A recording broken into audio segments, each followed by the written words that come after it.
But why, some say, the moon? Why choose this as our goal? And they may well ask, why climb the highest mountain? Why, 35 years ago, fly the Atlantic? We choose to go to the moon. We choose to go to the moon in this decade and do the other thing. Not because they are easy, but because they are hard. Because that goal will serve to organize and measure the best of our energies and skills. Because that challenge is one that we're willing to accept, one we are unwilling to postpone, and one we intend to win. We choose to go to the moon. What happens when 90% of the media is controlled or owned by 6 corporations? What happens when those same corporations are operated and controlled by a political ideology? What happens when the news is no longer free from bias? What happens when the news is no longer reliable and independent? What happens when the news is no longer trustworthy? Fact becomes fiction? Fiction becomes fact? When does news become propaganda?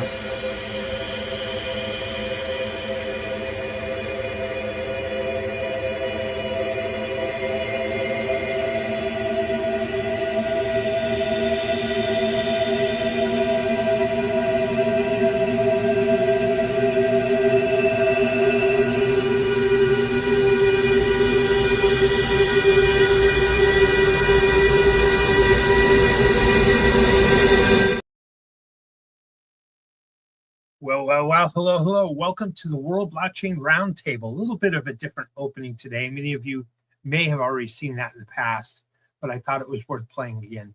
When does, fact become fiction, or when does fiction become facts? Today on the World Blockchain Roundtable, episode number 262, 262 weeks of this, we have the Legacy Right joining us. First on the stage, in alphabetical order, is Andrew Joseph. Good morning, sir. Hey, what's going on? How do y'all do? Welcome. And also joining us from the Legacy Right, in reverse alphabetical order now, Zach Kaiser. Hey, Augustine. All I gotta say is going back to the intro. What do we do to fix everything? We fork it. Wow. Well said. And that is exactly what today's episode is about, is when to fork a blockchain, or when to fork the world. Fork it. Put a fork in it. It's done. Fork it. We'll do it live. We'll do it live. We could do it. We could do it live. Hopefully we could Lisa do it live. Yeah. Hopefully Lisa can join us, and Sean. Next week. Oh, next week? Okay. And Greg.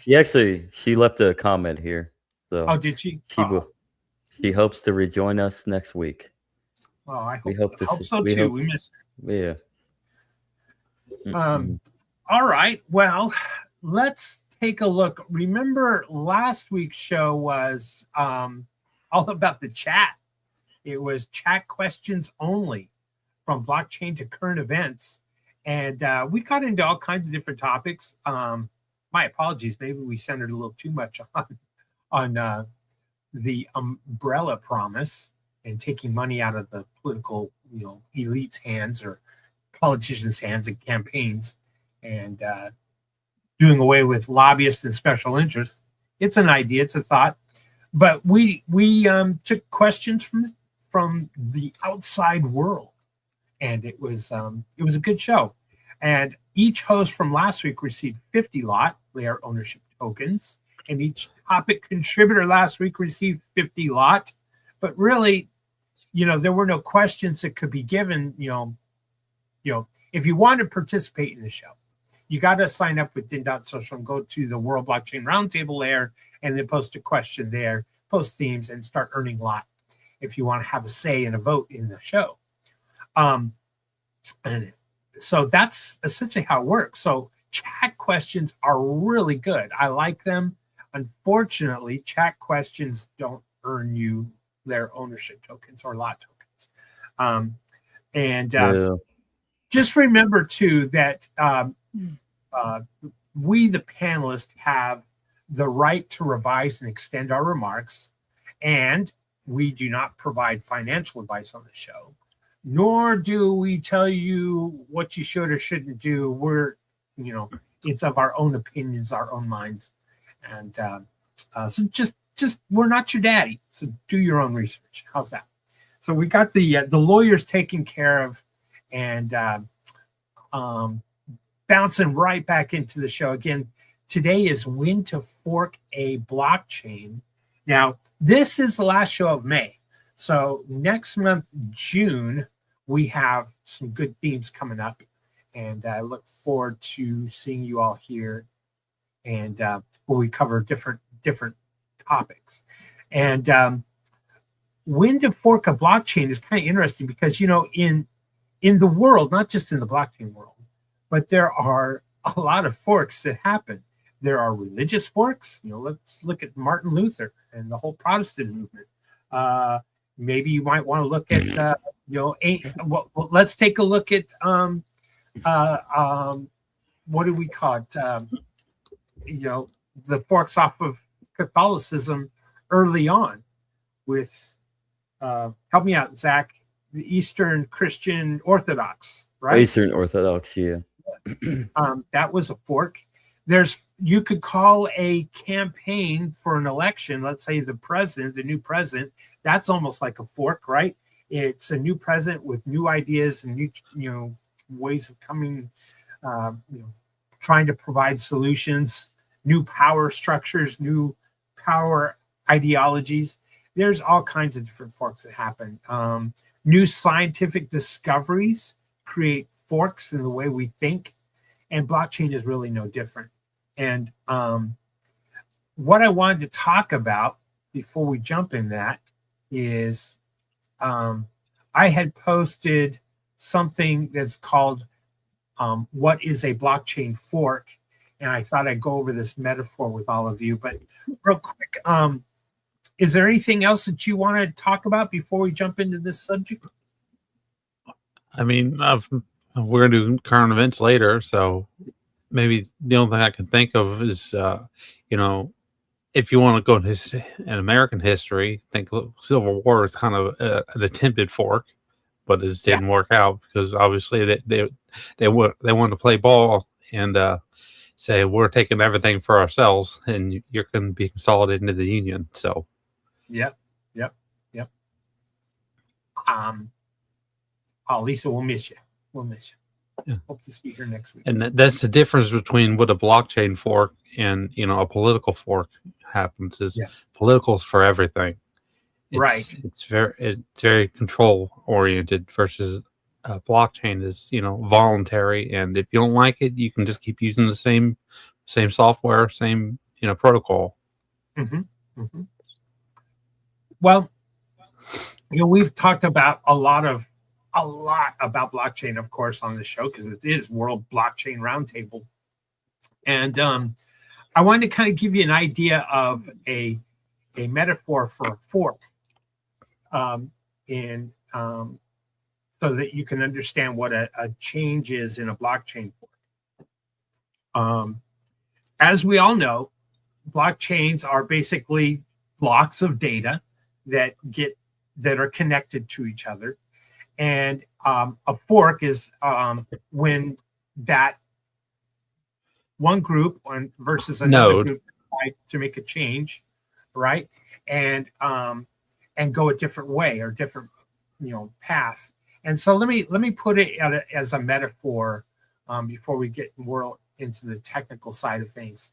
Imagine if, let's say, the three of us were traveling in 3 different cars, and we decide that we're going to drive to the Grand Canyon, and we're coming along down the freeway, and maybe there's some bad weather, and we all pull over and decide, I think we should go to the southern route because it'll be drier and warmer. And that was what the original plan was.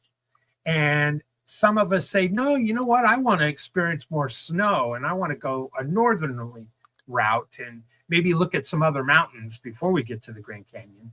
And so, we kind of take a vote, and maybe two of us decide to go as planned, the same route, and one of us decides to go a northerly direction. So the three of us, as we were a convoy going down the road, now two of us are staying with the original plan, and one of us has gone a different route, a fork. And we had a decision, and a fork in the road happened. Now, historically, we can still go back and say, well, the three of us went through Texarkana, the three of us went through Dallas, the three of us went through Amarillo, whatever, but then the fork happened at, after Amarillo, and we made different routes. We took different routes. So the historical still remains for the three of us on that journey, correct? So a blockchain fork is essentially just that. It's where, a group of individuals decide that maybe they don't like an enhancement, or maybe it was the bug fix isn't necessary. Maybe it is a minor, change, say a minor bug fix, and so that would be kind of called a soft fork, and not a hard fork where there's a dramatic difference. Say you had to change cars because one of them broke down. Yeah, that's the equivalent of soft fork. That's a great analogy. Perfect. So anyway, in the blockchain space, there's all kinds of different forks. There's people fork a project because they want to use that same code and do something different with the blockchain and start a new project. That's one example. And there's been too many to count that have happened that way. There was Dash, and then people forked Dash because it had the master nodes, and proof of stake, and Pivx came along. For a long time, Pivx had the most forks of any blockchain out there, and so there's historical precedents of forks that have happened over time, and new projects and new ideas, new startups. Some have failed, some have flourished. Many are no longer with us. And of course, there's been the very contentious forks like the Ethereum and ETC, Ethereum Classic fork.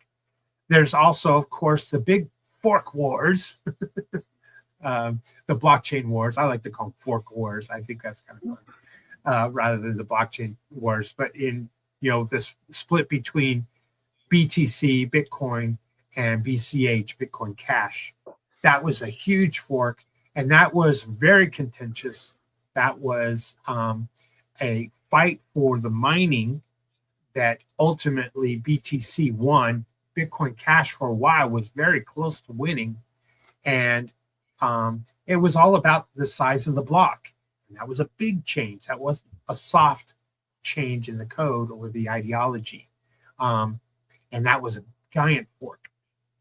And there's now books that have been written about it, and there are people that still are separated. That's right, that one by what's his name, Steve Patterson, yeah. And Revere. And there's been, people are now have gone down different roads, different paths, and they don't even communicate with one another. They point fingers at each other. They vicious attacks towards one another. And so contentious is probably an understatement of how that changed the whole blockchain space. But, forks can happen too, just because not just maybe ideology, but new technology and new ideas and new innovations that want to be tried and tested. And that happens all the time. And Lisa has a point here. By the way, Tay says, "What's up?" Would forking be considered agnostic? Oh, agnostic. Agnostic. I don't. I'd Go like ahead. to actually make a illustration of that. You know, agorism agnostic. and anarcho-capitalism are a fork of libertarianism. They had a similar history, and it went in divergent directions. Anarcho-capitalism is more like private business oriented versus agorism, which is, well, I mean, it's still part of private business, but it's more local versus Yeah. One more of like the national. to go Right. off of an agoristic approach, and to go dive into some history. This is exactly what, say, the early church, through its ongoing movements within the very expansive and an oppressive political regime of the Roman Empire, judging by the fact that they were persecuted, arrested, executed, juridically, because of their allegiance to Christ as Lord and their denial of Caesar as son of the divine. You had to find other influences and other implements of the day Right. to fork your way into your own passage of society. So you lived within the world of, yeah, but not of the world, and you had your parallel systems of faith, economics, I mean, while still juggling that political reality, because the political reality. Right. So I mean, Right. so so like when it comes to the blockchain, when it comes to any parallel uh regime of any sort with society, economic society, etc., that's agoristic in nature. I agree. I agree. Yeah, I mean, I think she's probably drawing too on the Hmm. concept of parallel systems, parallel networks, and Hmm. that certainly is a characteristic of agorism, of Hmm. counter economics and creating parallel societies, parallel systems, parallel networks for, parallel forms of means of exchange, like say barter or gold or silver, not using say the almighty dollar. It's not mighty anymore, but that I think that's a really kind of just another analogy in the world that Hmm. agorism is a fork from society. It's a group of people that want to develop or don't want to participate in a corrupt system, don't want to provide energy towards a corrupt system, you know, going their own route. If I grow vegetables in a garden and I consume them, those are fewer vegetables that I'm buying at the store. And Hmm. so I've made a conscious effort to take myself out of the system and feed myself. Is just an example. I think the best example too is homeschool. Is a Hmm. great fork. You've made a decision to go down a different path and educate your children at home, rather than subject them to government schools and that ideology. And or maybe it's not even the ideology that you have a problem with. Maybe it's just the results that you have a problem with. Hmm. And so those are great examples of agorism and great examples of forking in society. I mean, When it's we're funny. going to convoy, we decide that Yeah. we're going to go. Some of us are going to go maybe a southern route, and one's going to go to the northern route. Well, we've decided to continue our journey and just take a different path and stop arguing about it and just keep moving. And I think and in time, there will be others that will join us on our journey. One might like the journey through the mountains and through the snow. It might take a little longer, but might enjoy that journey and that scenery better than the southern journey, that is quicker, faster, and warmer, So neither, I guess, as adoption, as more cars join the convoy after the fork, really determines if the fork was successful or not, or the project, shall we say. There you It's interesting to piggyback off of what you're saying, William. Three things.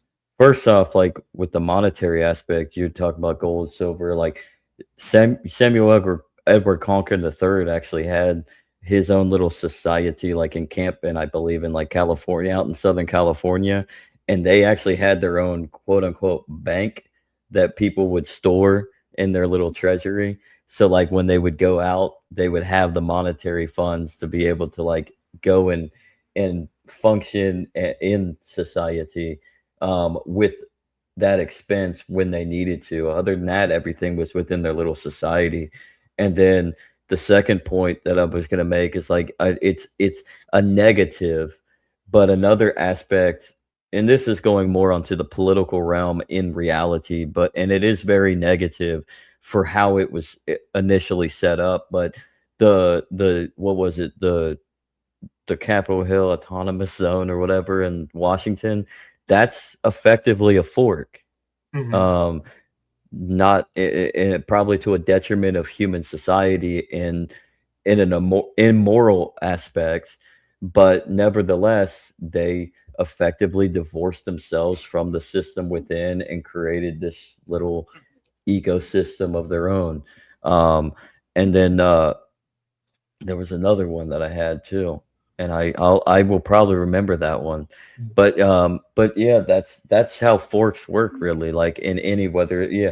Oh, the third one would be you have the expansion because of the driving costs of everything, because of the dead dollar, because of the value being so obliterated that prices have gone up. People can't really live in their homes, and yet they can't really acquire a home, even an apartment. It's very hard for people to do that. So you have people finding other alternatives, and you have this van life. And not to say like there's a negative connotation, because it's become like a craze in like a social engineering field of like entertainment on your YouTube, for like YouTube and all that. But in reality, it's an alternative movement of a nomadic essence.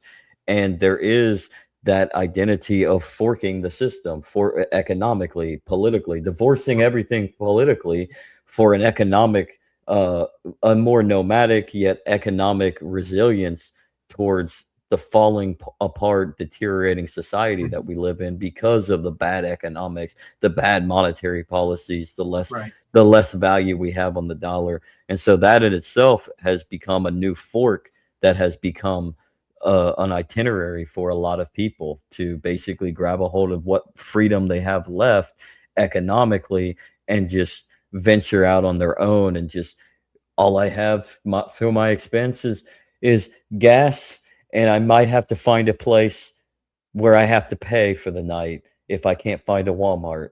Or Walmart doesn't allow me because the security guard's a little asshole that takes his job too serious. And that's usually really what it is. Walmart says this, rules are rules. Walmart Private property rights. Yeah. But in reality, the fact is Walmart really doesn't care if you park on their parking lot. It's usually just it's the security guard that's not Andrew, who goes out there and takes their job serious, whereas Andrew's out there just saying, I'm here for a paycheck. Look at Andrew. You pushed him off. Sorry, I had to say something off camera. I gotcha. Why don't you say it on camera? Maybe he wasn't talking to us. No, you're good. You know, the whole idea of, we can get into, let me make a note of that. You know, the whole van life thing. We'll talk about that in current events. I'll come back to that, but ultimately, you know, like I said, before we jump into questions, one last just comment. So when there's a fork in a blockchain, it's, you know, an independent. They become two independent blockchains, and each follow their own chosen path, and this is where DAOs kind of come into play too, right? All right, so let's jump into the questions. This was the metaphor I was just talking about. So, hey, Lisa posted a new question on Den.social, she said. So I did see that. I refreshed. I'll go ahead and refresh one last time. Yeah. There we go. You all saw the screen blink. I was looking away. No, do it again. So Lisa, One more time. question: is forking always proof of work versus staking issue? Who wants to go first?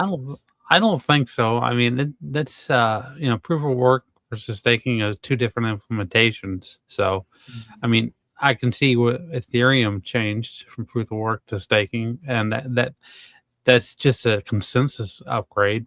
But that does not always have to be a universal rule. Right. Yeah. Go ahead. Even Zach. real quick, just even after the consensus upgrade, there's people who just basically do proof of work through staking, but basically mimicking the same kind of processor or processing what system, but implementation on the staking side. Yeah, I mean, there's blockchains yeah. that change as they're both proof of work, and they fork Bitcoin Cash, Bitcoin.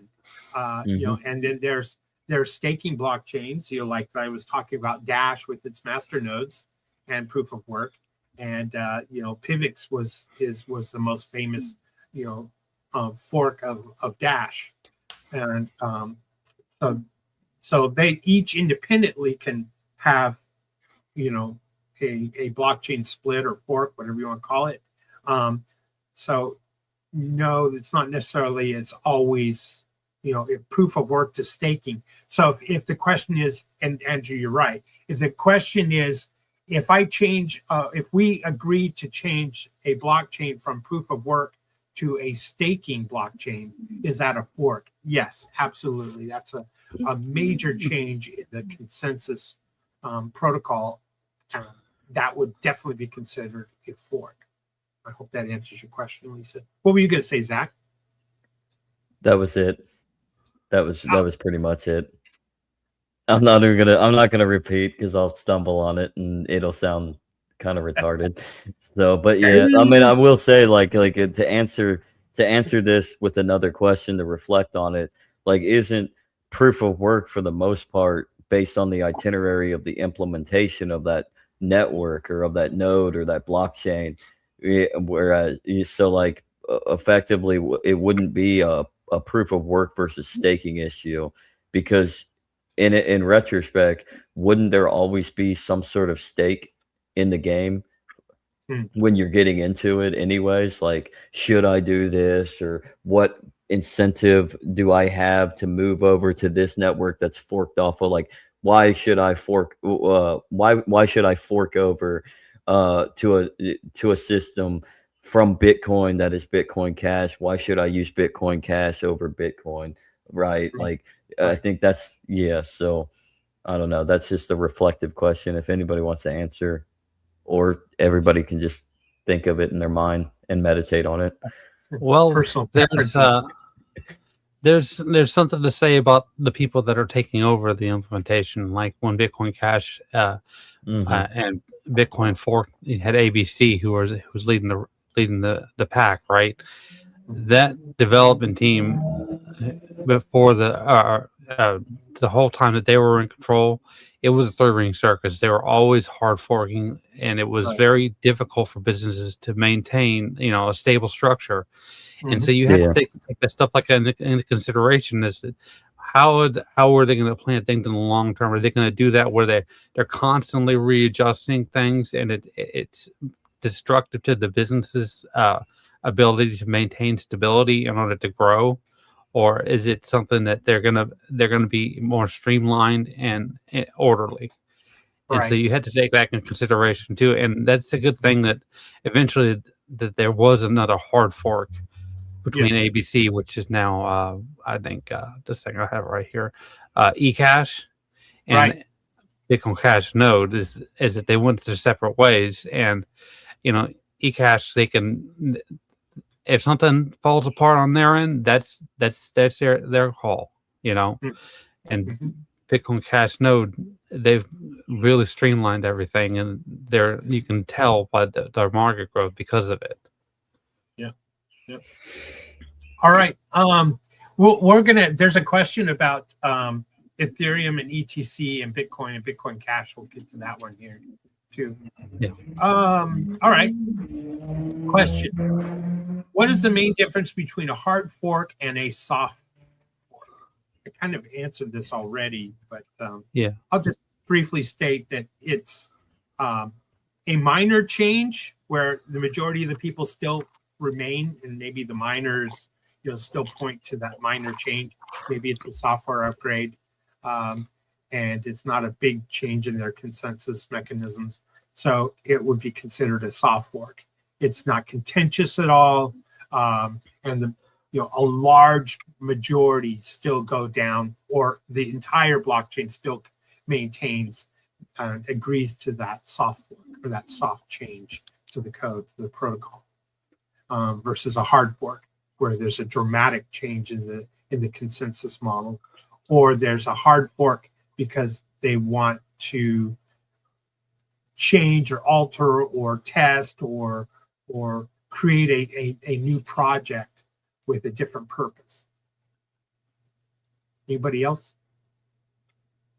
I mean, basically what I said earlier about a soft fork is like changing cars, right? You're still going to the same destination. You're following the same path. It's just a different vehicle versus you can say like a different wallet system.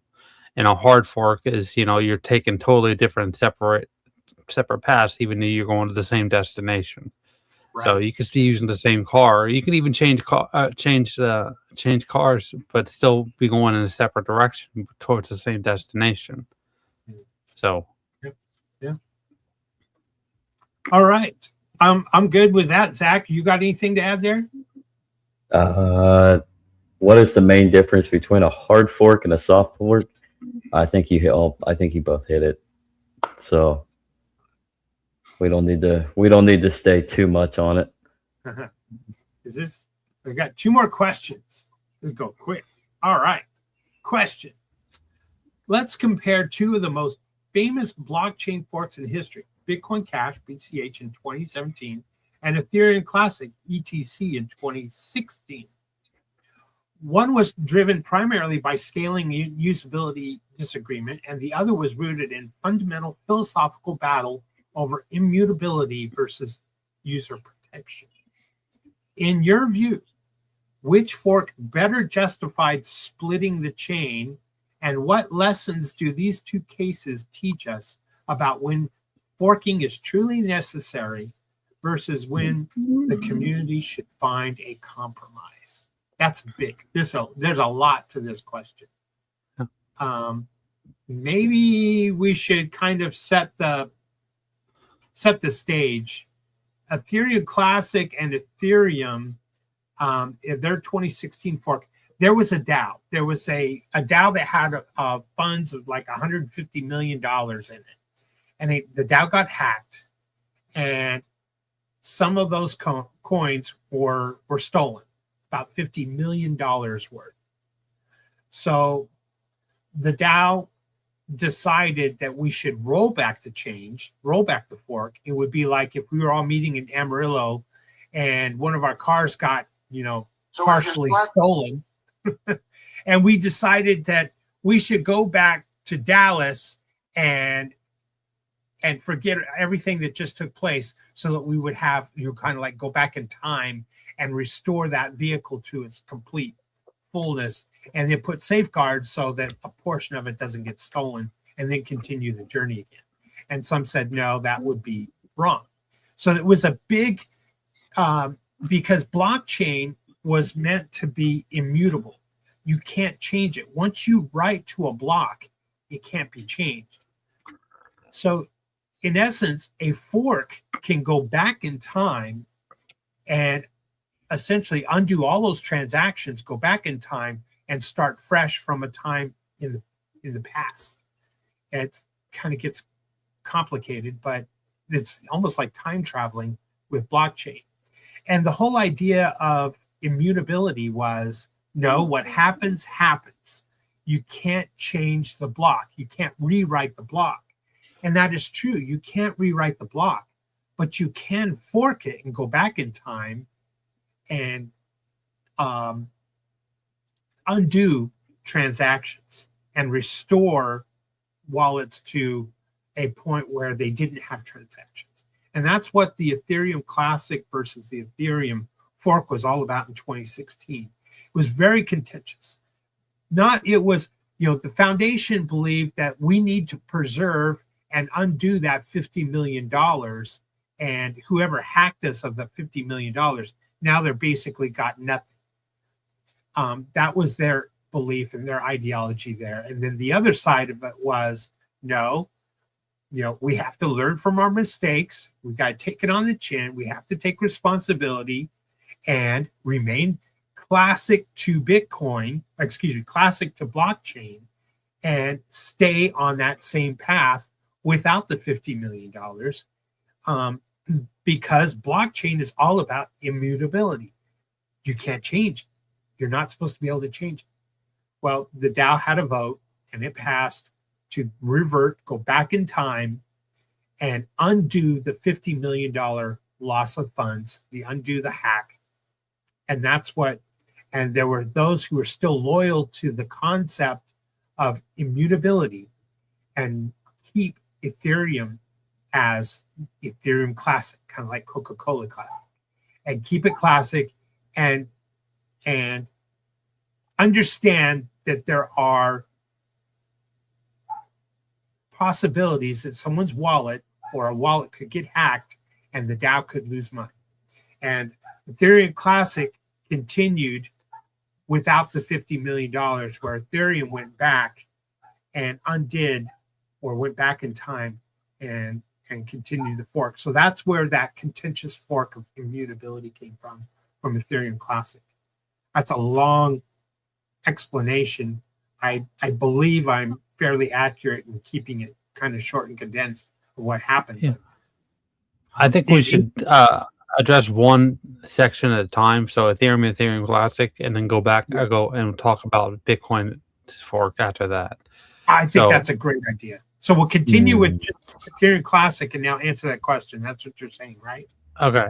Based off the context of what you just said, I'd like to. I agree with Lisa.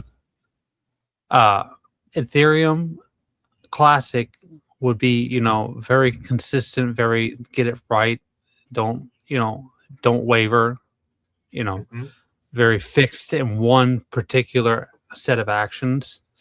And they're not susceptible to social pressure because they are so consistent about being on path about that one. They won't let go. It's like a dog. You have to train to let go. It won't let go until you tell it to let go, and they're not going to let go. Ethereum is very relative, so they are very susceptible to social pressure, and that's something that's going to bite them in the butt. You can tell, their ability to solve problems has diminished over time. They keep come across different problems, and they're because of that they may be in the ahead in the race financially, like and market value, but they're slowing, and at some point Ethereum Classic is just going to catch up and overtake them. I believe that's my personal perspective. And that's not financial advice. It's just how I read the situation. Oh, that's financial advice. Take that as financial advice, everybody. No, it's not that. I know you're messing with it. I agree, and I think it comes down to the utility aspect. Like, where do we see with many of these forks, like with Ethereum and Bitcoin and the fork with BCH and ETC, like it comes down to the scalable factor of utility. Like where is the functionality of the tool within these networks? And when you look at say Ether, especially Bitcoin, but Ethereum as well, like you don't have that they're not really user friendly period at this moment, but you don't have that user friendly aspect of understanding the utility because there is no utility. Not to say that the split is user friendly, to acknowledge that there is a use for the scalable features of these forks, but I think it comes down to figuring out the tangible aspect of the usability of utility. And you don't see that with Bitcoin or Ethereum as they should be. I'm As going to you push do back with on that. Mhm. I disagree with you a little bit. Keep going, though. I'm sorry. Go ahead. I want pushback. The Ethereum still has the larger user base. It still has it has institutional money. It has more smart contracts. It has That's true. More it got to a point where it was so large, so slow, so expensive to transact that layer 2 development was spawned after that and created a relief for the Ethereum blockchain, because now people operate under layer 2s and become innovative. So the innovation. Go ahead. Yeah, to ask a question so you can clarify more, like wouldn't that mean that like Ethereum in that retrospect as a network is better in the confluence of having a confluence, like you can easily split with it but yet stay within the similar network situation? Like I don't know if it's easier to. I think what you're trying to say is it easier to build a protocol on Ethereum versus Ethereum Classic? Is that more the question? That's what I'm asking. Because the code is almost identical. Well, at one point the two codes were almost identical. I don't think it was what was easier versus the other. The question was, do you want to play in a sandbox that's got a lot of kids and you want to grow your adoption because there's more people over there? Or do you want to play in a small, more remote sandbox with fewer kids in it? And maybe they can leave you alone a little bit so you can do whatever you want in your sandbox. And I think that kind of, if you are hungry for money and adoption, you might not want to play in the Ethereum Classic sandbox just because it was so much smaller and there was fewer people there. It might be cheaper to operate in that sandbox, but the cost was there were fewer people that would be able to adopt and start using your smart contracts that you were building in Ethereum Classic. So that Ethereum Classic did not get that $150 million DAO. Even though they had the coins, they became under the Ethereum Classic, and Ethereum Classic had a different value per coin on ETC value versus Ethereum. And the institutions, Wall Street, whichever, decided to go with Ethereum and not Ethereum Classic. And ultimately, that really is, if you I don't even call it a free market, but if you want to call it a free market, the free market won. It picked Ethereum. It's kind of an odd thing to say, but because it really wasn't free. It's institutional money. They might have won the battle, but they might not have won the war. Well, that's that's the thing about the marketplace in any structure, right? You're always going to have battles to choose from. The war is never ending. So somebody's got to win out, but in retrospect, because it's a marketplace and humans perceive and produce and act and interact and exchange, there's always a chance that even when one thing falls apart, something new comes about, or something new. It may not necessarily be new. It can be reforged. Imagine if that $150 million that 50 million gets stolen, gets hacked out of the DAO, and the 100 million stayed with Ethereum Classic, and the majority of the people went down the Ethereum Classic fork rather than the rollback fork of Ethereum.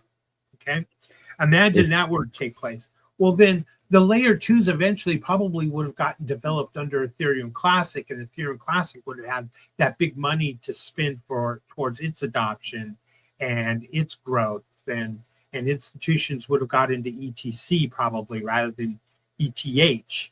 And it's just an alternate world. It's an alternate universe to think that, but that is essentially, I think, what Ethereum Classic was hoping for. And but it didn't. Unfortunately, it didn't happen. And that fork was really like in the question here, it says a fundamental philosophical battle. Should we, roll back a chain and change and make immutability not, make it a possible solution. That's what Ethereum did to the blockchain space. It told people that blockchain is no longer immutable. That's how the Ethereum Classic, I think, is that it was blasphemy for blockchains to make a rollback and change, like, to use a different terminology. I can understand and see both parties. Now it's years later, 10 years later, you can see the outcome. So you're armchair quarterbacking a game that happened 10 years ago with looking at today's results. And Ethereum Classic is just that. It is classic blockchain tech. And it's always been cheaper to operate in than Ethereum. I think that's probably an accurate statement, always cheaper. Unfortunately, it didn't get the institutional nod. It didn't get the institutional approval. It didn't get the SEC approval. And that has handicapped Ethereum Classic. I know I've seen this every time there's, some kind of like company like PayPal, right? They offer things like Bitcoin Cash and Ethereum and Bitcoin. So they throw Ethereum Classic in there when they add this bag of potential cryptos for people to buy, off exchange. So I think that's something that you should take into consideration too. They may not have, like you said, the institutional backing, but they're still keeping it as an option for people who are really interested in taking a risk. Yes. Instead of Ether, his bag shouldn't be packed with Ether. It should be packed with Dentacoin. That's right. No, Lisa's right. His bags are packed with Ether. Let me, I don't want to, how can I say this? I've never really been a fan of Ethereum, other than I understand when it was first being introduced before it actually went live, what they were trying to solve and that kind of thing. I wished I understood it back then. I probably would have invested a lot back then. But I didn't, because at first I didn't get it. But I've never been a fan of Ethereum because of the fees and the fee structure. And I've always believed in low fees to attract, anybody and everybody to a blockchain or its usability, rather than using high fees as a gatekeeping, and Ethereum's solution was, well, someday we're going to lower the fees, and someday we're going to have layer twos, and then layer twos become competing with one another on Ethereum. And I just didn't speak to me as something I wanted to invest in. I wanted lower fees. And I remember going down the world of IOTA and DAGs and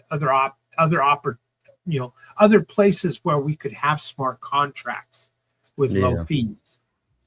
And so I didn't get into Ethereum Classic, which probably philosophically aligned better with my beliefs at the time. And then when 2017 happened, which kind of segue into the BCH fork, that really solidified my positions on blockchain, and my hatred for the state grew even larger, and institutions and the libertarian feel and values that I believed were, were huge in the space from the very beginning. That libertarian ideology of fuck the state, we're going to create a parallel system, an alternate to this banking system that is corrupt, and the political system that's corrupt, and the dollar that's getting bastardized, all fiat around the world that's getting bastardized, and we're going to do an end around to money transmitting, across borders, because we don't need permission. Free men don't ask for permission to transact in a blockchain world, and that's where Ethereum becoming more in tuned and accepting institutional money and institutional controls. And we'll play by your rules, Mr. Government. It just became something I didn't want to be involved. Yeah, Vitalik has always been open about his, socialism. I'd say he's not been an advocate of the Austrian school. Let's put it that way. He said, young. He doesn't fall in line with that line of thinking, and that feeds into the kind of the framework and the understanding of how Ethereum operates as an entity. Mm-hmm. So you should take that in consideration, what their philosophical background, and in crypto, there's traditional Austrian perspective, and then there's the Keynesian perspective in crypto, and you can see this in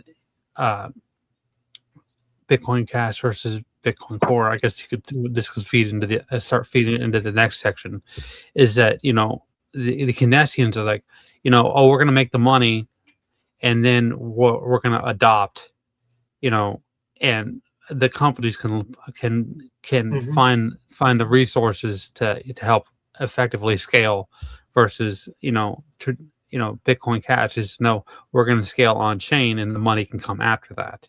Right. How they say with philosophers, when you look back at their writings, you say, okay, where were they? At what time was this written? What part of the world were they at? What were their trials and tribulations in their political system that they were living in, and fighting against or writing about? And it really puts it in perspective what their viewpoints are. And I always looked at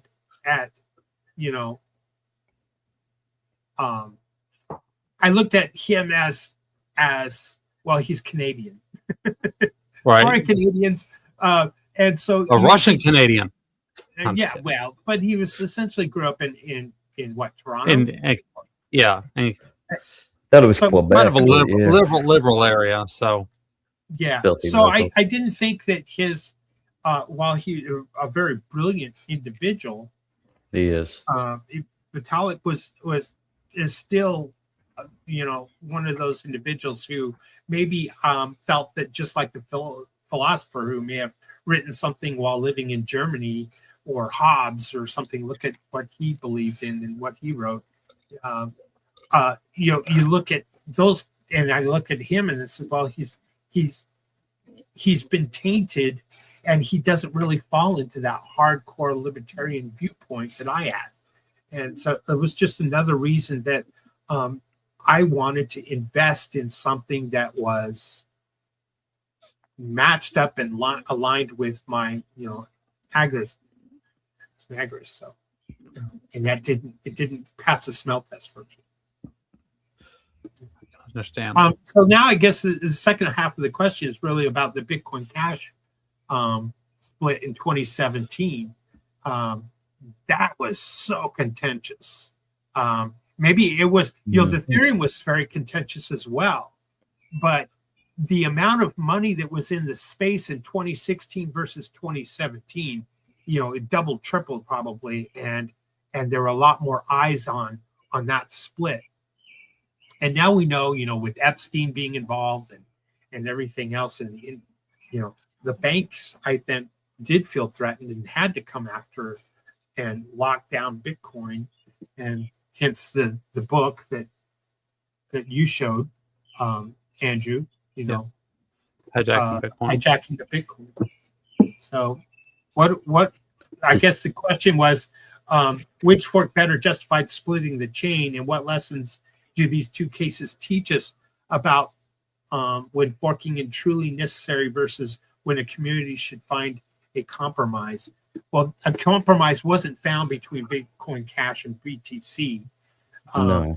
They believed in small blocks versus large blocks, and using it as, one group felt that you should stick to the white papers, peer-to-peer electronic cash, while the other group said we need to develop more of a value-based savings account first and then go after the currencies. So we need to first become digital gold, and then we have our value and we have our power and our strength and our users, and people who invest in gold and silver, their monies will start coming over to Bitcoin, and then we can go after the government and go after fiat money.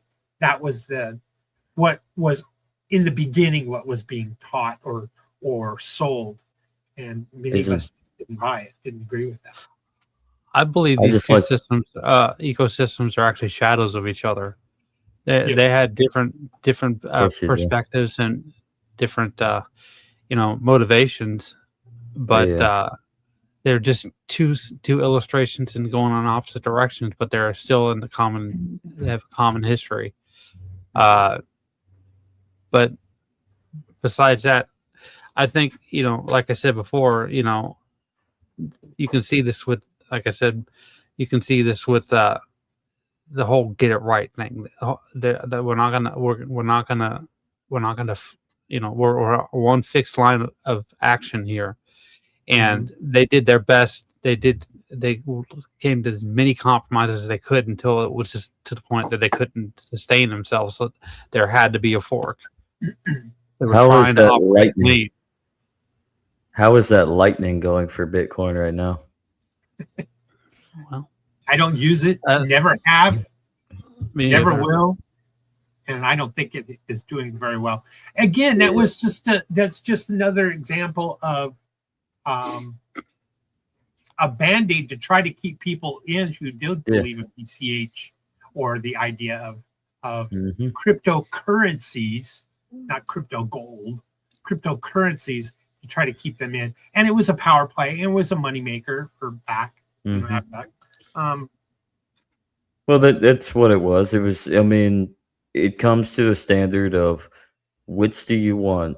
Do you want a place where you can quite possibly go into a venture that is more P2P, more structured like cash, more utility factor, or do you want a system that's more gatekeeping and eventually through the volatility structure of expanding into the market and getting more flooded financial incentive into such structure, it causes the uproar of dictated higher fees, and it ends up becoming, you got to buy into it, and it becomes gold because somebody's controlling the mechanism. So, do you want a gatekeeper or do you want utility? That's the question. Yeah. That is a good, solid question. Good way to phrase this. Obviously, the crypto world was injured, in my viewpoint, from the whole forking, because the bankers won and the government won by controlling Bitcoin, in my opinion. Now, there's hardcore beliefs out there that Bitcoin will still defeat the governments and still defeat the central bankers, simply because it will become worth so much due to its scarcity. And let's face it, proof of work is just a phenomenal way to have consensus met on every transaction and block that's created. I think it's brilliant. I tend to agree with that. Bitcoin will make its quintessential comeback into the manner of what we kind of want it to, but yet don't want it to, because I think the 2030s, and don't take this from my perspective. It's from watching videos, and Andrew knows, he can attest what videos I'm talking about. But like by the 2030s, Bitcoin will get so excessive, the economy will be so hurt that a lot of people will start buying out of it so they can get out and have the finances to protect themselves and go invest elsewhere. And so that'll effectively lead to this void of just an open-ended investment incentive to get into Bitcoin, as like you have more people pulling out, allowing the value to essentially drop, and then you can go back in and buy into it at its lowest tier, and then it will build Bitcoin back up. So that could be the 2030s to into the 2040s could be something very intriguing to look at when it comes to Bitcoin as an investor. Yeah. Standard. Who knows? Who knows? Yeah, none of us do. It's if you listen to Dr. Jack Cruz, you're definitely on that, same wavelength. Simon Dixon is another one. I like both of them. They're Bitcoin maxis for sure. And I have a deep respect for both of them. They're brilliant minds. And their take on Bitcoin, each of them is slightly different, but they still believe in the end game that Bitcoin will overtake fiat. Yeah. And what about Crypto University? No comment. Andrew, what's your thoughts here on this whole fork with BCH and BTC? I mean, just to kind of go off, maybe not particularly that, but what you guys are talking about is, we're trying to land a plane, right? Because we know that the plane's going to crash, and there's only so much, you can do when you're landing a plane on an airstrip before, to land it safely. Because if you're not careful, you're going to run into a brick wall. And that's what we're trying not to run into a brick wall. And that's what the economy is. The economy is, we're running out of time because they keep borrowing money and it's contracting, and the speed is of the inflation is escalating over and over again. It's a revolving door. And a lot of people are going to get hurt. And we're trying to land a plane so that it's least amount of people get hurt as possible. But because of the way that the government can manipulate and drug the economy, and they're using parts of crypto through that, they're making it incredibly difficult for them to let go of the gun of inflation. Inflation is as a weapon just as much as a gun is. Cannon. It's actually a mortar cannon. Yeah, it's brutal. It definitely kills. It definitely murders people because they can't afford to live. And this is the difference between social pressure with relativity versus, a fixed line of thinking. We have a fixed goal. We're trying to help people. We're trying to do this the right way versus, oh, well, hey, well, we can do this, and we'll kicking the can down the road. Speaking of that, hold that thought for a second, because I'm going to add to that thought for you, Andrew. Just think, in 2007, 2008, when we had the last true rupture in the bubble, Jeffrey Epstein went to prison. Go on, Andrew. Well, I mean, that is a very good point, but that's not what the point I was trying to make. Smoke screen. This thing right now where I saw a post on Next the other day, they're talking about how Donald Trump's trying to renegotiate the world's economy and the United States being at the center of it. That's kicking the can down the road. That is not fixing the problem. That is making it 1,000 times worse in the future for people who have no input about their potential future, because the amount of power is concentrated in such a small amount of hands that you're basically screwing everybody, and you're going to cause a lot of it's intended suffering because they don't have to pay the consequences. We do. We don't. Oh, I'm gonna push. Oh, hold on. I'm How gonna how push does that? back Is that we're getting kind of into current topic Current, rather yeah. than staying within Yeah. blockchain. Which I definitely, we see that overlap, and we see that Yeah. struggle between the two. If you don't mind, I'd like to kind of get. I don't mind. Yeah. I'm sorry. I wasn't trying to. I wasn't trying to bridge no. it. I was just trying to illustrate the reason why this is so important. Mhm.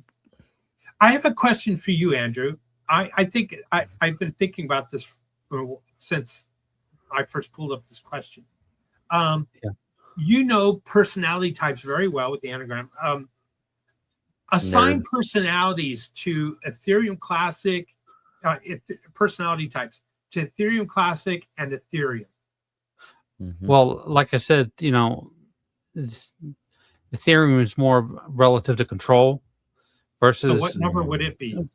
It would be 8, Challenger. It kind of bucks its head. It's like a wild horse or a wild what's it called, a bull, versus but then tamed by the state and the banks.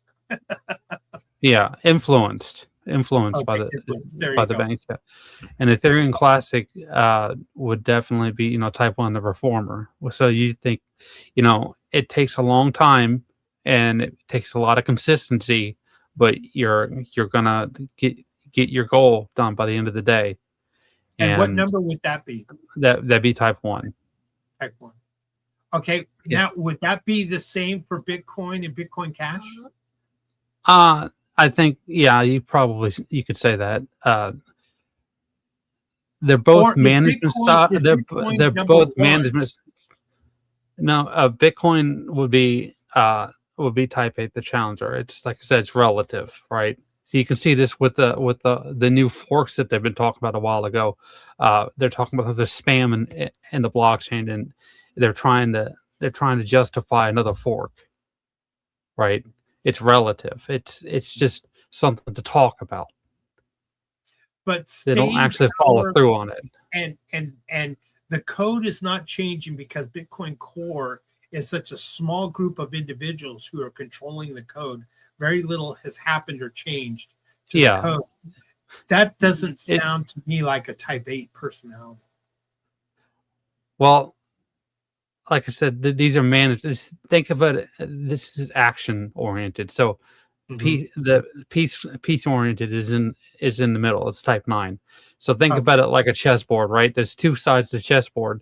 One is playing for control and effectively censorship, because if you don't have anybody to speak out against you, you're telling the truth, versus somebody who said, no, we need to make sure that this is done right. The truth isn't all. It may be truthful, but it's not factual. Yes. So there's a difference there, and the two perspectives of what management is.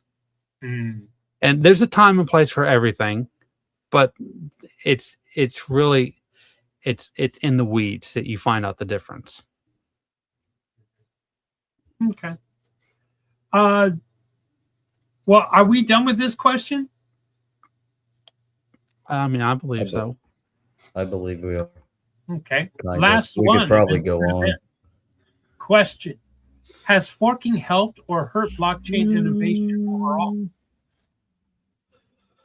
It's a rocky boat. It's helped, but at the same time, I think it's hindered because you've gotten a lot of complacency in as well as like divisions within the communities as well. Rather than trying to look at the full scale scope of how we can actually improvise and innovate and utilize blockchain. But I think for the most part, it's a good thing that we have the ability to fork. And I mean, it allows for certain possible like fixations of differences, I guess. I mean, to say it on a lame, like, simple term, but at the same time, I think it does hurt a little bit because it gets us away from what is the premise of all of this? Like, where do we want to go when it Right. comes to blockchain? If you're going to move the ball, you have two options. You can punt the ball, or you can, move it to the other side of the field. And it's relative to football, right? American football. And sometimes when you fork, it punts the ball, and sometimes it actually makes enough room for you to actually move forward to do something else. And so it really, on a case by case basis, you had to look at the picture objectively and make a determination which one of those it's going to do. That's my perspective. It can hurt, but it could also help. But sir, what if this is how you actually play? You take a stick, and then ball come down and then you hit, and you're aiming for over the wall. That's football, right? Something like I thought that was hockey. That's hockey. Cricket. It's cricket. No, you know what? My answer to this question is innovate or die.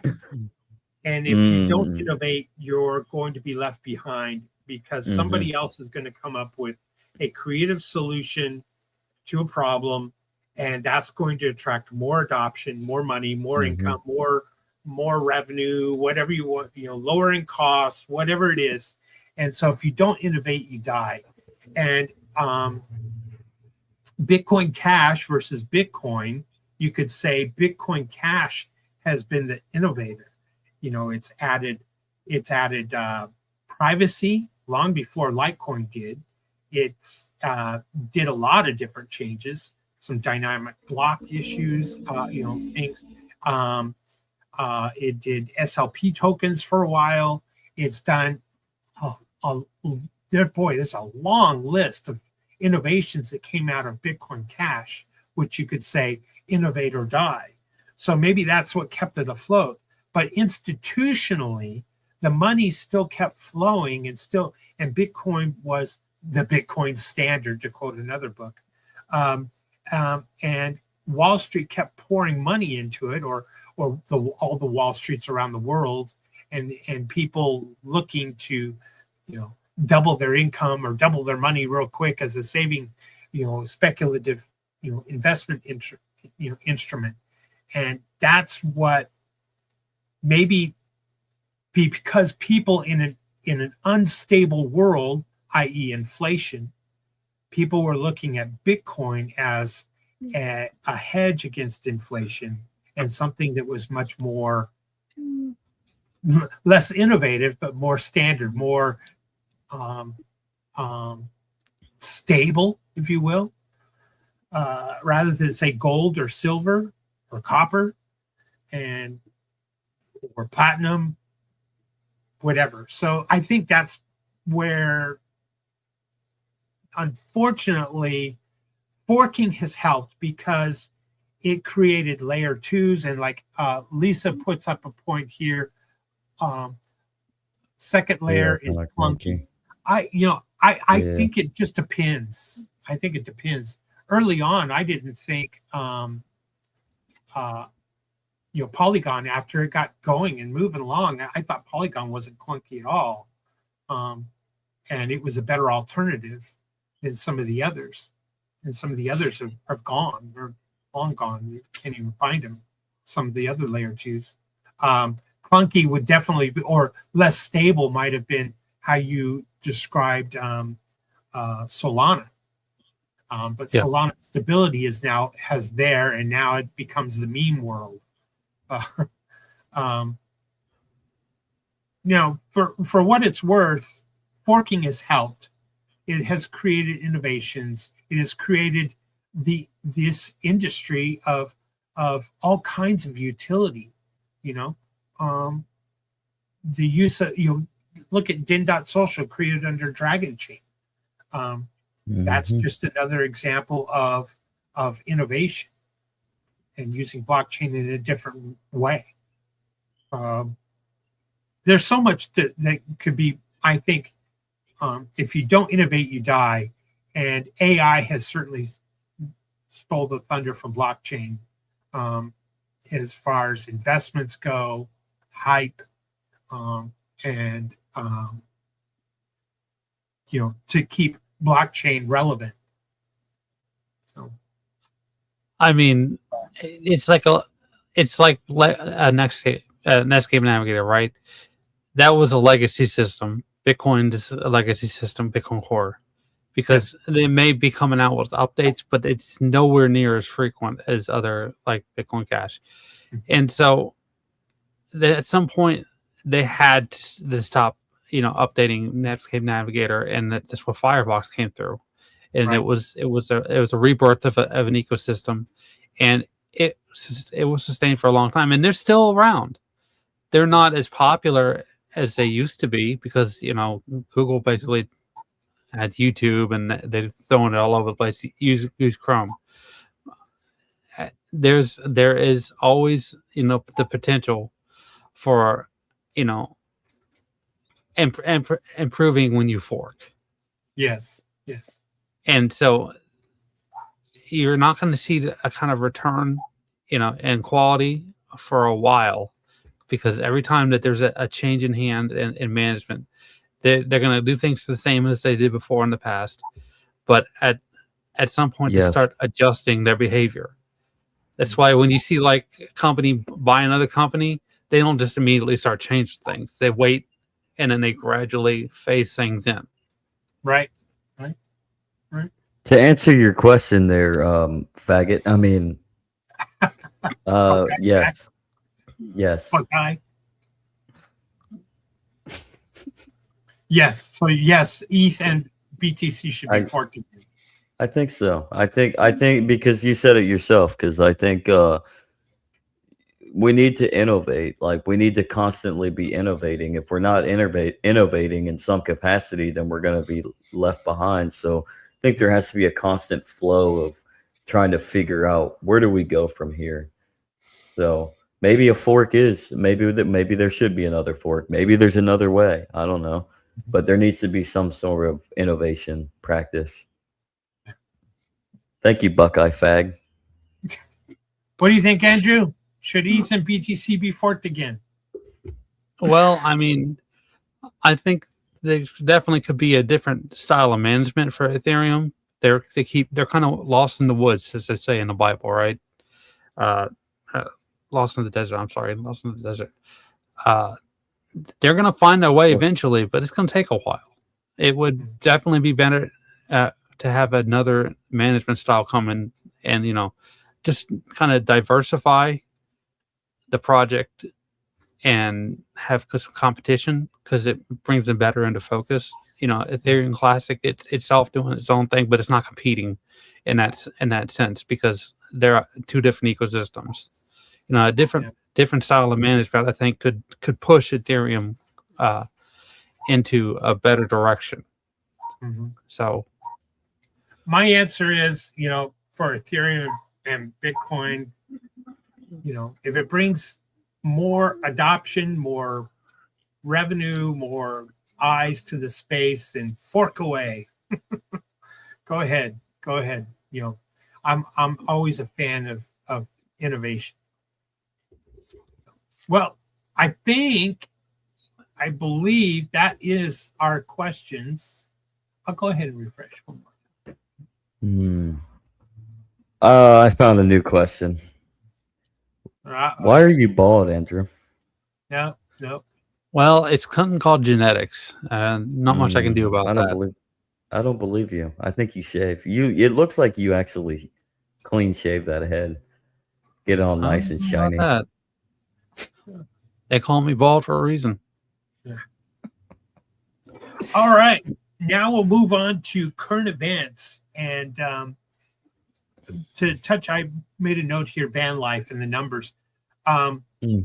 More, with inflation becoming such a killer, and for people to try to eke out a living and to survive, more and more people are moving into their vehicles. I heard a statistic you know, it's because nobody knows, and you have to take out the truck drivers. There are a lot of truck drivers that their truck is their home. They don't have a physical address that they actually live in. But to take them out of the equation, there are some that say it's 170,000 people in the U.S. And I've heard over 770,000 people now live in their vehicles. And I heard a new statistic that it's between 1.4 and 1.5 currently million, 1.4 to 1.5 million people in the U.S. now live in their vehicles. So, but many of them don't call themselves homeless. They call themselves living a nomadic van life or nomadic lifestyle. And there are those who, of that 1.4, 1.5 million, consider themselves homeless and hope that living in a vehicle is temporary. My comment to those individuals are, you've lowered your cost of living by not paying a rent or paying for a room or paying for a mortgage payment or whatever. So you've lowered your cost of living. So I hope you're doing something and that you are trying to still get using something to invest in, whether it be gold or silver or whatever, some kind Land. of crypto land, exactly. Doing something so that you don't remain trapped in a vehicle. Because you can't become a nomad simply because you're still tethered to a job. And I think this idea and this concept of van life and that concept of being a nomad, living in a vehicle, is going to explode. Before on the show, it's going to explode. And if it is true that the numbers have gone from 200,000 people to 700,000 people, and some people are saying it's already doubled again in 2026 to 1.4, 1.5 million people. Those are a lot of people that are going to, and if they're voters, they're going to, or they're willing to revolt or want a revolution or civil war, whatever you want to call it. They are, they're going to be, or they're progressives. Many of them are progressive. So if they vote and they're progressive, then they may just make it worse. Right. What's the difference between being progressive and contracting? Being a progressive means you're just straight up retarded. No, progressive just means that you believe that the government's going to solve your problem. Yeah, you don't have to live anymore in a vehicle. The government's going to provide housing or lower the cost of rent or lower the cost of a mortgage or whatever. And that progressive viewpoint is, I'm going to still trust the government that I can't believe this person who's been elected has done this to me now, but the new person will fix this. I think so they're retarded. Yeah. Okay. It is certainly, I believe, an economy that's contracting, and we're giving birth to something significant, not particularly in a good way, but it is something that we're giving birth to. I think the element is like, how do we describe homelessness in today's day and age? Because like how do you even describe homeless? Because like for people that don't call themselves homeless, living in their vehicles, maybe even set up their own they set up their own shop. Maybe they actually are truly living this lifestyle. Are they truly homeless per se if they at least have shelter? I mean, they may not have a house, they may not have the traditional home, but it's still a home. So I think that's the problem in today's world, is we're trying to change the definition of words. And that's understandable. So that's where we have to innovate. Like with the blockchain, we got to innovate with society, socio-political and economic. We have to innovate. So we have to loosely reveal within ourselves, what does it mean to have a home, and what does it mean to be homeless, and how do we entrap ourselves into a better definition? Yeah. So what one person's definition of homeless is another person's is not a yeah. match. The Mm-hmm. case in point, like you said, if I live in a vehicle and I chose this to live in a vehicle and roam the country, I might not consider myself homeless. Someone else would say, "What? You don't even have an apartment, a physical address?" That's what I would define homeless. Well, the government's going to also define it. The government's going to say, "Wait a minute, you can't live in a vehicle in this city or in this state. That's illegal, and it's for your safety." Oh, well, you can't convert a box truck or van into an RV. It's for your safety because it might burn up and you might burn up inside it. You cannot in my house. put solar panels and lithium batteries in your vehicle to power your whatever because it's for your safety. It's now illegal. It's ridiculous. They might actually have a point on that one. That one, in close quarters, you never know. But at the same time, I mean, there's a risk to life, people. Yeah. You know what? Someone might say, I have a higher probability of losing my home in an apartment fire than I do losing my home in a fire inside my vehicle. Stupid people are stupid. What stupid does, right?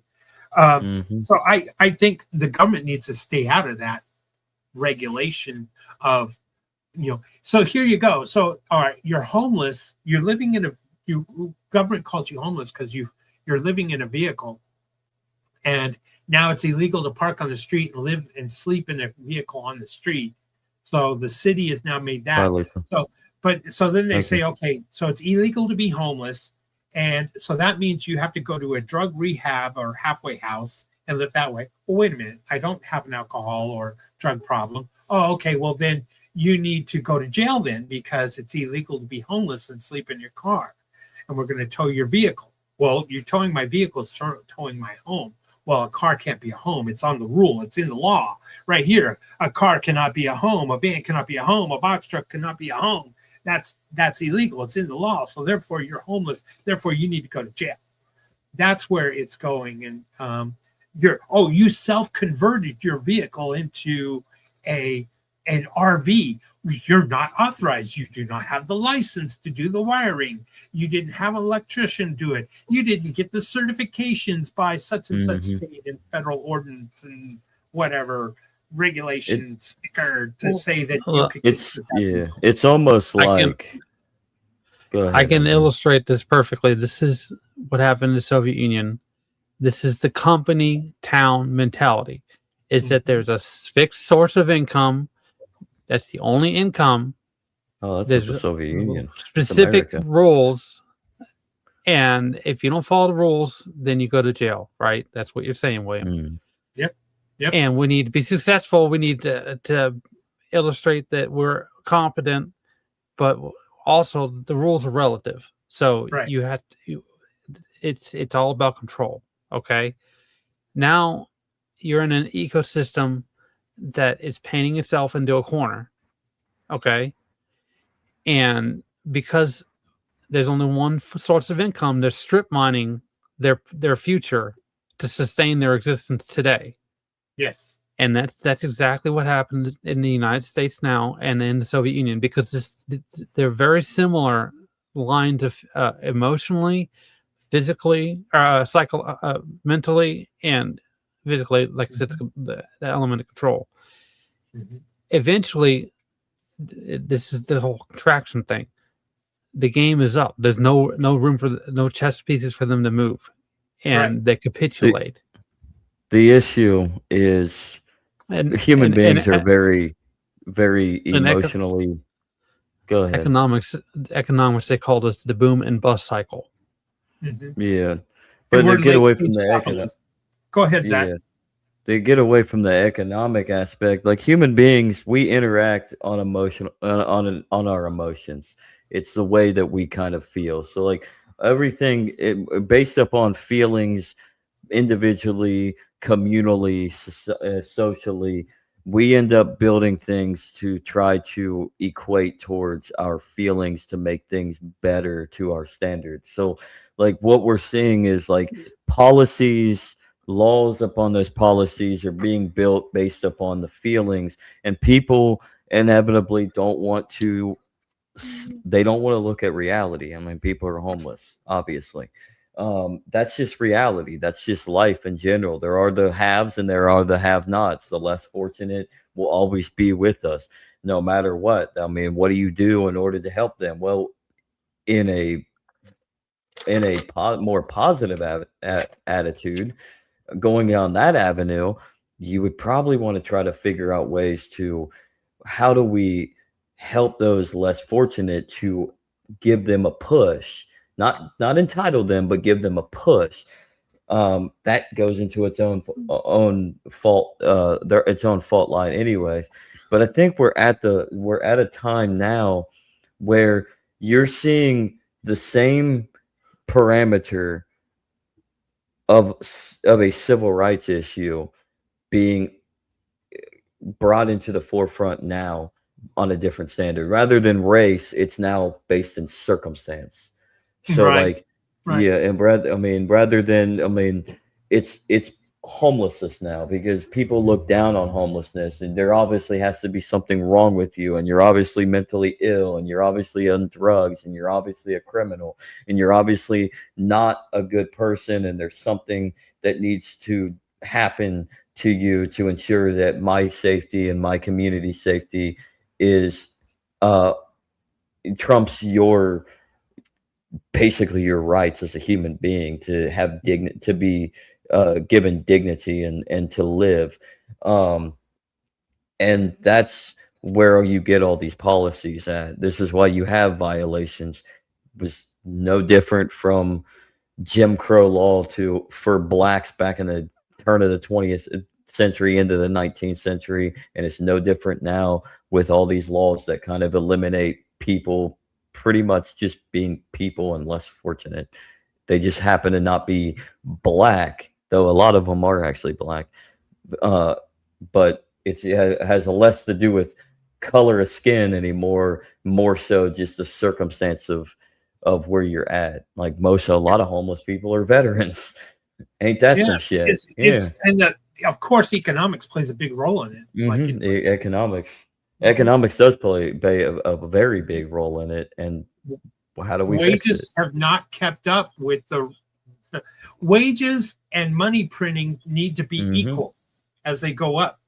And money printing is going up faster than the wages, which turns into inflation. So, you nailed it, Zach. It's turning into discrimination point. And cities, but I think we need to come to terms with we're going to see this grow and grow and grow, and cities are going to push back on the idea of living in a vehicle. And states have, and states will, and it's going to come to a point where you're going to look for remote locations to live inside your vehicle. And a lot of states have started paying for hotel rooms for the homeless, and that's ridiculous. States, you know what that cities, not states. You know what that does on an that's economically dilapidating, because what it does is it devalues both the housing market, it devalues the hospitality market, and because eventually the hospital they have to, or the hospitals, the hotels and the motels have to go one way. Like they're already getting incentive to just open up essentially for free for individuals because they're getting paid, and then it turns out and it's a loss of revenue for actual paid hotel clientele, because who wants to go stay at a hotel that has a smelly, possibly drug addicted homeless man, in the room next door? So you're turning like 3, 4, 5-star hotels into basically dump motels. Yeah. I mean, It's like in a tourist location. Now you've limited how many tourists can go in there because of room availability. That's another thing. So the downstream, it affects restaurants, it affects museums or whatever, amusement park, people going to those and spending money in your city because you've got them off of the street, which is nice. Some of them don't even want to be in a motel. They want to be on they don't. They'd rather be more freedom, I guess. Maybe. I think I'll just, again, if there's a way to invest, this is my personal opinion, if there's a way to invest in the van life world, I think that is something that's going to become more and more of a trend. This is my not financial advice, but for what it's worth. I mean, I only have an acre and a half, but I guarantee you I could probably actually set something up to where, like, my backyard, you could park like 4 or 5. I could probably turn it to where you could have like a 4 or 5, maybe, probably not a 5. That maybe, but at least a 4 lots for you to just park in my backyard, and you pay a lot fee. You could have a shower or something that they could share, and then you could charge them $100 a month, $200 a month. There's $1,000. It would be by the night, and it would be $5,000 a night. There you go.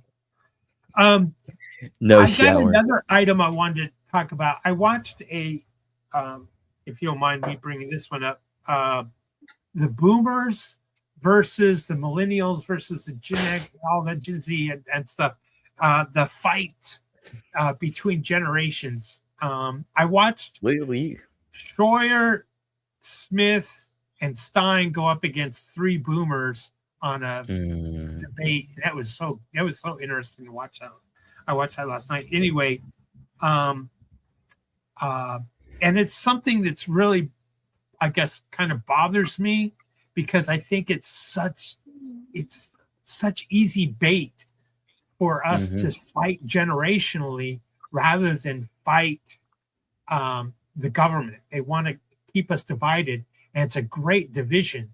The damn boomers. This is why Massey lost, because of the boomers. This is why our house cost and rent is so high. It's because of the boomers. It's why the cost of beef is so high. It's because of the boomers.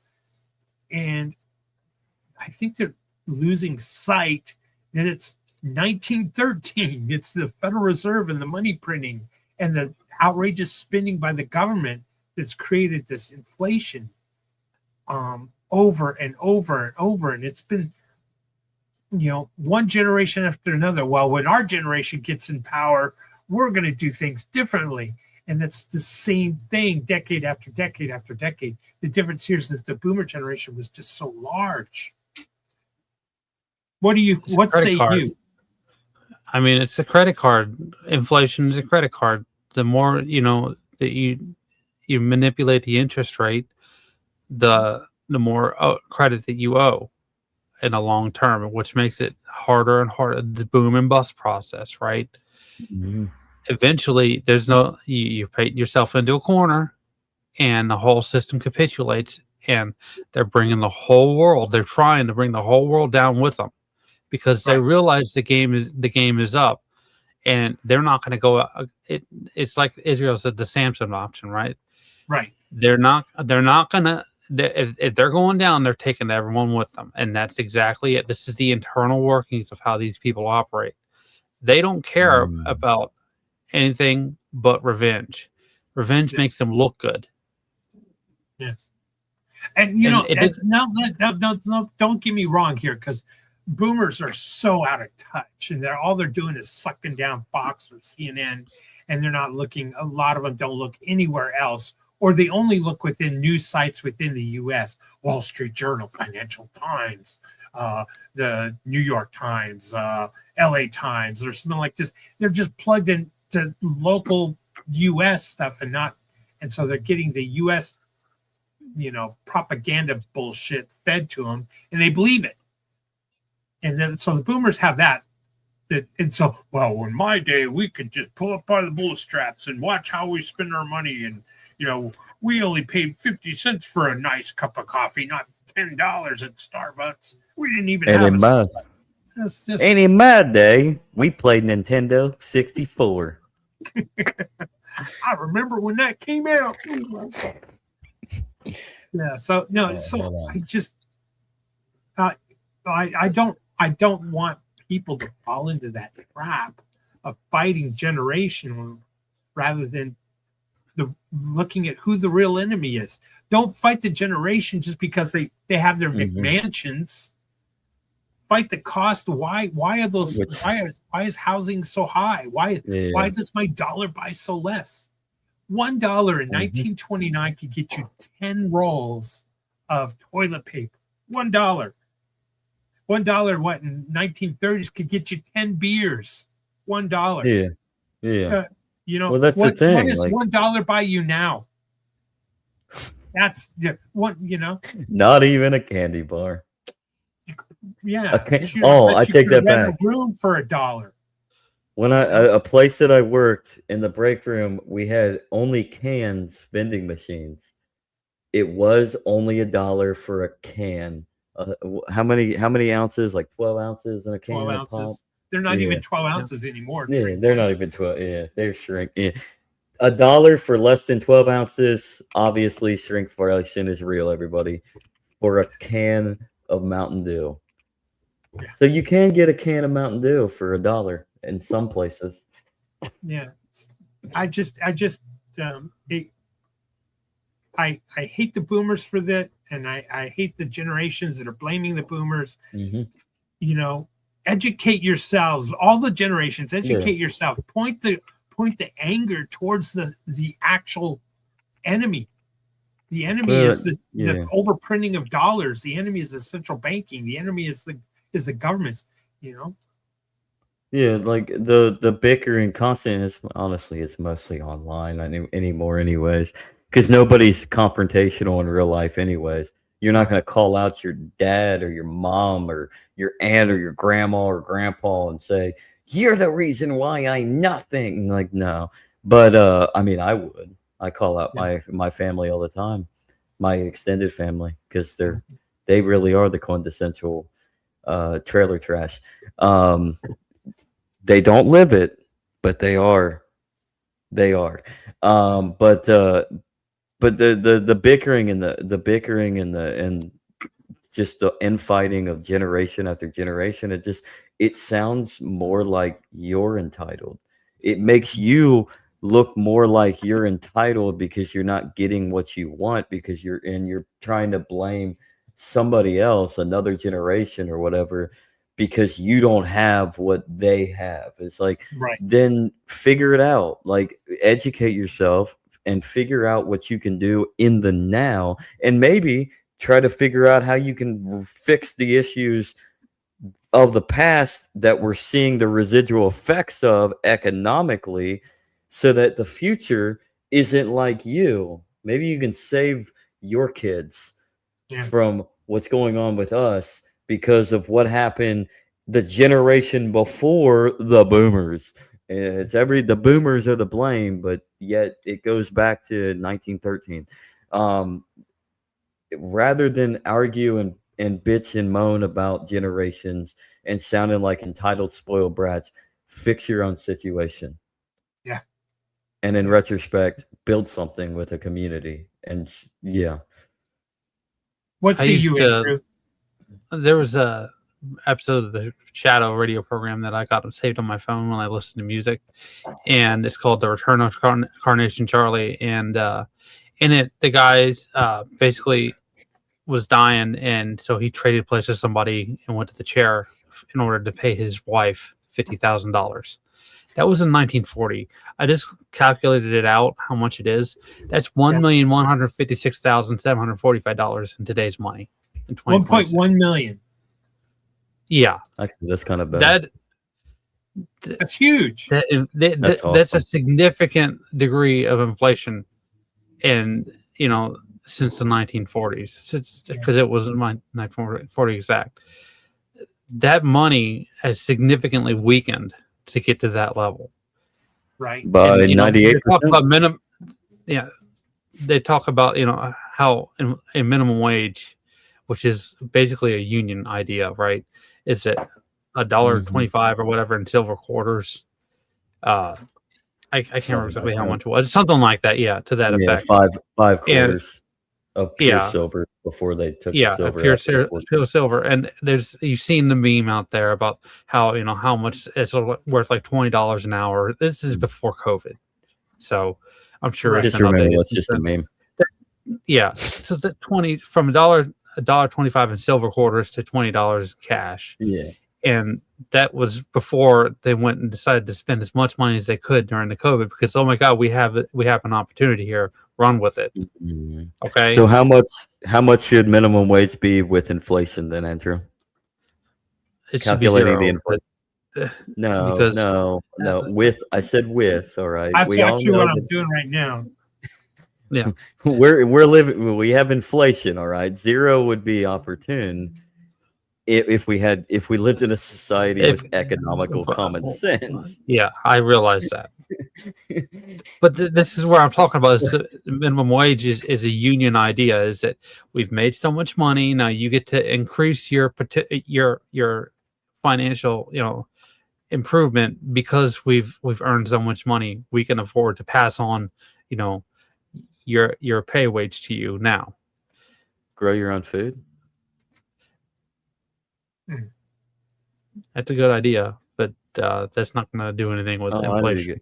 Actually, I need to go. Like if you can see this Yeah. at like Kroger, right? Kroger is a union company, Okay. the grocery store. It's They 'cause the make so much prices are money so high. that then they can increase the amount of money that they pay their employees, because that's how the union is structured. Mhm. And where I work, it's a casino. They do the same kind of thing, even though it's not technically a union, but their finances are in that vein. Well, because the largest union is the federal government. It is. Oh man. Yeah. That's why they need to get rid of the unions, because the union is the government. You suffer for growth. Yep. Hold Here, up, actually, I got bring something this on the comment up. Erwin has no economical common sense starts with the trade deficit between the U.S. and China. Speaking of current events, no Right. economic consensus. Can I show you something real quick on my screen here? Sure. Let me before we jump to that. Let me I want to share something. I talk about this all the time, and I just want to put it on the screen for everyone to see. Okay, so this is the minimum wage right here. Do you see this? $1.60. All right, $1.60. That was the minimum wage in 1971. Gold. This was an ounce of gold, $40 an ounce. So you could work 1 hour and buy 0.04 ounces of gold for $1.60. Federal minimum wage today, these are both federal minimum wage, is $7.25. All right. But gold is at $4,521 an ounce. So to buy the same amount of gold, minimum wage needs to be this. Oh. That's what minimum wage should be today. It's still basically about what it was the same, in 1971. So forget it's basically, the whole. Yeah. It's basically about the same, because exactly, it's relative. Like the value has decreased so tenfold that, I mean, what's the equivalent of like $180.84 is what $1.60 was in 1971. Yeah. So we should be paying everybody $180.84 an hour. So this is how much money you should make per week on federal minimum wage to equal 1971. Yeah, that's not happening. They're No. painting themselves in the corner. Now And- let me and put this somehow- let me put another perspective. Who took us off? Who took us off the gold standard? Nixon for China. International Nixon did. gold standard. The international gold standard. The first one was That's the FDR internet. in the 30s. Nixon And- took us and- off. Yeah. What generation did Nixon belong to? Silent. Yes. The 1971, the boomers were not in power in 1971. Yeah. So how many, let's just put it as a household. This is one earner at $180 an hour. How many households? Let's say you had two people working in your household, the mother and the father, two people working in the household to make it $180. Each individual, mom and dad, would each have to make $90 an hour. They don't. That's the federal minimum wage. What if there were four people contributing? All four people would have to make $45 an hour to equal what you could buy in 1971 in gold. And by the way, this $40 an ounce and $1.60, this is before the gold standard, before we were taken off the gold standard. All right. Now with that, yeah. Now what do you think, like, between the trade deficit between the US and China and that spiel, do you think to a certain extent, like Erwin is saying right down here, minimum wage suffered because of the trade deficit? Now there's more issues, but to a certain extent, I think he has a point, because I think it does come to the global stage of things when it comes to the controlled, more centralized construction towards trade. Right. Law and order Yeah. requires loyalty to the law. And that's where it all falls into line. Is if you're loyal, then you don't go to jail, because you're not going to get in trouble, because you're staying out of trouble, right? But people who think freely aren't loyal. They're objective. They think differently than the common view of what is good and bad. Right. Right. Gold standard, throw it away. Gold standard, chucked away. Control it, and other mechanisms of commodity market extended away from the actual economic monetary value of your currency. Currency, nothing, backed by nothing but air, government confidence. Center stalled, value goes down, currency manipulated over the decades. You're going to have a dwindling. And then what happens? He's exactly right. Like what happens within the 70s. In between all of this, you have the shenanigans of the opening of the free trade with China that open ends and welcomes in the outsourcing of our own corporate structures that elevate China down the road within the next few decades. Right. I mean, it's all interconnected. It is. It's actually all interconnected when it comes to global political economies. Here. He says he's an outcast due to his free thinking views. Hey, it's okay to be an outcast. That's why they call us a heretic. He said it started in the 1970s, right? Yeah. Let me show you this. Well, when was Nixon? About 73, I think, was when he visited. Maybe 74. I know it was like on the fringes of him finally resigning. Yeah. In 1960, to compare to today, forget the 70s and the China thing, 1960, minimum wage should be $129 to equal 1960. Because minimum wage was $1 in 1960. It went up to $1.15 in 1961, but federal minimum wage was $1 in 1960, and gold was at $35 an ounce. So in 1960, to equal the same amount of gold, minimum wage today should be $129 an ounce. Mm-hmm. How many of us make $129 an hour as minimum wage earners? Or I two do. people- I do. I work in a people casino, out man. there. I make a lot of money. No. How many? Yeah, as a minimum You're not wage making- earner, how many of us make $5,100 a week? So he is right that the China trade agreement made it worse, and NAFTA made it worse because it had that sucking sound of all those manufacturing jobs leaving our country. Mhm. He's exactly right on that. It's He's a boom and 100% on bust that. cycle. It's But it- planting but the it goes seeds even of its own further- destruction. Yeah, but it goes even further back. Mhm. 1960. That wasn't the boomers were 10 years old. It's a I realize it's a long cycle, but we've got 4 minutes, basically 3.5, Oh 4.5 my minutes. Oh my goodness. Yeah. Well, Wow.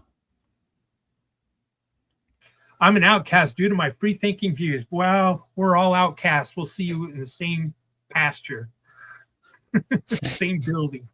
We're all outcasts. We're on lists. That's for sure. Right. We're all on the list. I'm on the Mossad list. So am I. Fuck them. We'll do it live. Do it live. Do a lot in Kansas with a wall. Right. All Do it right. Well, I Carly guess style. we better Big, wrap it up. beautiful. Thank you so much, Auto Andrew, for exit, baby. bringing up the time. You're good. Well, Andrew, you brought up our 2-hour mark time limit. Exactly. You What's start. new with you, sir? You start, and we'll go to Zach, and then I'll finish it up. I mean, there's really not much new to me. Just trying to improve my self situation day to day. So I've been thinking about for a little while, starting a side podcast, just me talking about different things. But I'm not entirely sure I have enough time for that yet. So maybe in the future. Nice. That sounds really gay, actually. Good luck to you. But Zach, what kind of Joe- gay thoughts do you have, and retarded gay thoughts do you have for us? first off, one gay podcast. I mean, you can check out the Legacy Right. Probably Saturday morning at 11 a.m. Eastern. Check out the Legacy Right for our latest episode that will come out live to you. And it's been an interesting follow through. So like an interesting journey. So why don't you go check out last week's episode? Just go to the Legacy Right and the previous week after that. You can also check out illogicaltheology.substack.com if you like to get some nuanced personal perspective of reflection into philosophy and theology. That's why it's illogical, because it's Nice. logical. Nice. Pull up the next week. Thank you, Zach. Thank you, Andrew. Thank everybody for watching, and please give us a thumbs up and subscribe wherever you're watching this podcast. And we will definitely be here next week. Next week is, by the way, is Blockchain Time Machine. Blockchain Time Machine. What would you change? So there you go. So think of how you might change the blockchain. What would you change? Would you change the contentious fork of 2017, maybe, we talked about? Would you take Epstein out of the mix of early block Bitcoin? What would you change? So that's next week's show. But thank you, everybody, for watching. And we appreciate all of you. As far as me, I guess same time, same channel. I'll be here. I should be here next week at World Blockchain Roundtable. And that is the end of today's show. So I'm going to go back to the news again, or Satoshi. Let's see. Go here. Have a good show. Have a good day, everybody. We will see you next week. Thanks for watching. What happens when 90% of the media is controlled or owned by 6 corporations? What happens when those same corporations are operated and controlled by a political ideology? What happens when the news is no longer free from bias? What happens when the news is no longer reliable and independent? What happens when the news is no longer trustworthy? Fact becomes fiction? Fiction becomes fact? When does news become propaganda?